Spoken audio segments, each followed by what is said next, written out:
जय श्री कृष्णा। राधे राधे। आप सभी को वट सावित्री की बहुत बहुत शुभकामनाएं।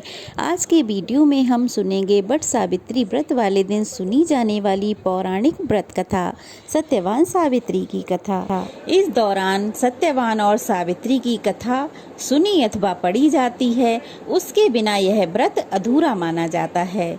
तो इसीलिए आज के वीडियो में जान लेते हैं वट सावित्री की व्रत कथा। तो चलिए कथा शुरू करते हैं। उससे पहले वीडियो को लाइक कर दीजिए और अगर नए हैं तो चैनल को सब्सक्राइब कर दीजिए। पौराणिक कथा के अनुसार मद्र देश में अश्वपति नाम के एक राजा राज्य करते थे, जो तमाम सुख धन संपत्ति से सुशोभित थे। लेकिन उनके कोई संतान न होने के कारण वे अक्सर बहुत ही परेशान रहा करते थे। एक बार राजा अश्वपति ने पूजा मंत्र जाप से देवी सावित्री को प्रसन्न किया। राजा ने देवी को संतान प्राप्ति का वर दिया। कुछ समय बाद राजा के घर में एक सुंदर सी कन्या का जन्म हुआ। राजा ने उसका नाम सावित्री रखा। वह अत्यंत सुंदर और साहसी थी। जब सावित्री धीरे धीरे बड़ी होने लगी, विवाह के योग्य हो गई, तो राजा को उसके विवाह की चिंता सताने लगी। जब राजा को योग्य वर न मिलने की वजह से उन्होंने सावित्री से स्वयं वर तलाशने को कहा। सावित्री तपोवन में भटकने लगी। वहाँ साल्व देश के राजा धुम्तसेन रहते थे, क्योंकि उनका राज्य किसी ने छीन लिया था। उनके पुत्र सत्यवान को देखकर सावित्री ने पति के रूप में उनका वरण कर लिया। ऋषि राज नारद को जब यह बात पता चली, तो वह राजा अश्वपति के पास पहुँचे और वहाँ जाकर कहने लगे कि हे राजन, यह आप क्या कर रहे हैं? सत्यवान गुणवान है, धर्मात्मा है और बलवान भी है, पर उसकी आयु बहुत छोटी है। वह अल्प आयु है। 1 वर्ष के बाद ही उसकी मृत्यु हो जाएगी। ऋषि राज नारद की ऐसी बात सुनकर राजा अश्वपति घोर चिंता में डूब गए। सावित्री ने उनसे कारण पूछा, तो राजा ने कहा, पुत्री, तुमने जिस राजकुमार को अपने वर के रूप में चुना है, वह अल्पायु है। तुम्हें किसी और को अपना जीवन साथी बनाना चाहिए।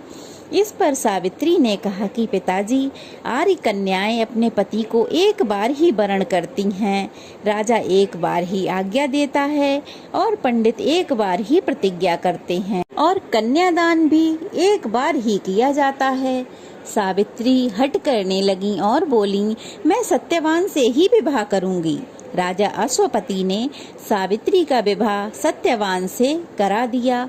सावित्री अपने ससुराल पहुंचते ही सास ससुर की सेवा करने लगी। समय बीतता चला गया। नारद मुनि ने सावित्री को पहले ही सत्यवान की मृत्यु के दिन के बारे में बता दिया था।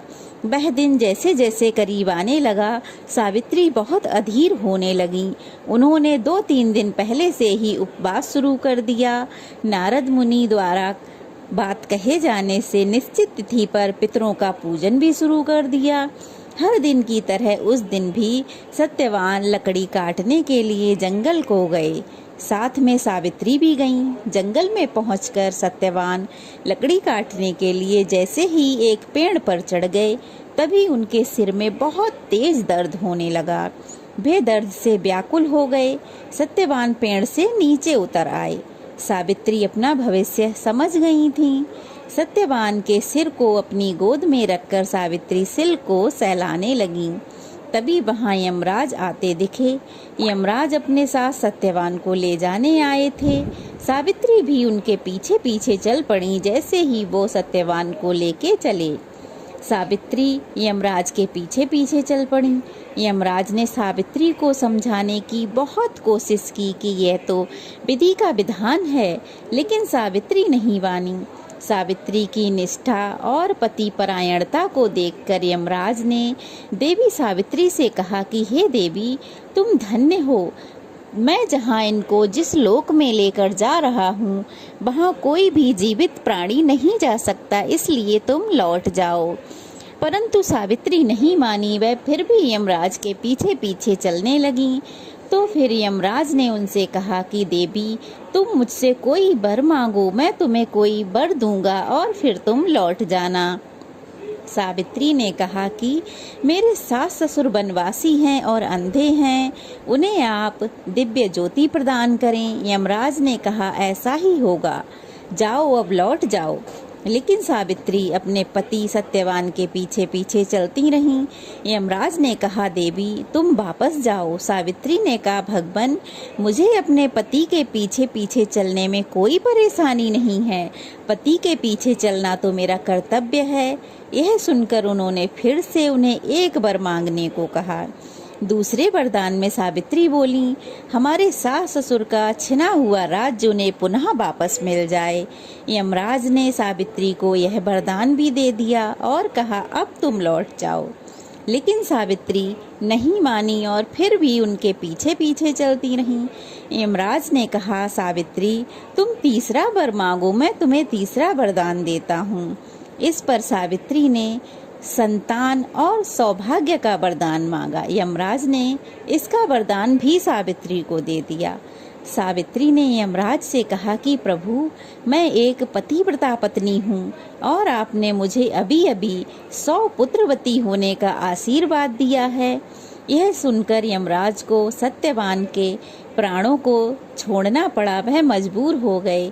यमराज सत्यवान के प्राणों को छोड़कर वहां से अंतर्ध्यान हो गए और अब सावित्री उसी बट वृक्ष के पास आ गईं जहां उनके पति का मृत शरीर पड़ा था। परंतु सावित्री जैसे ही वहां पहुंची तो उन्होंने क्या देखा है कि मृत शरीर की जगह वहां सत्यवान जीवित हो गए हैं और खुशी खुशी वहां बैठे हुए हैं।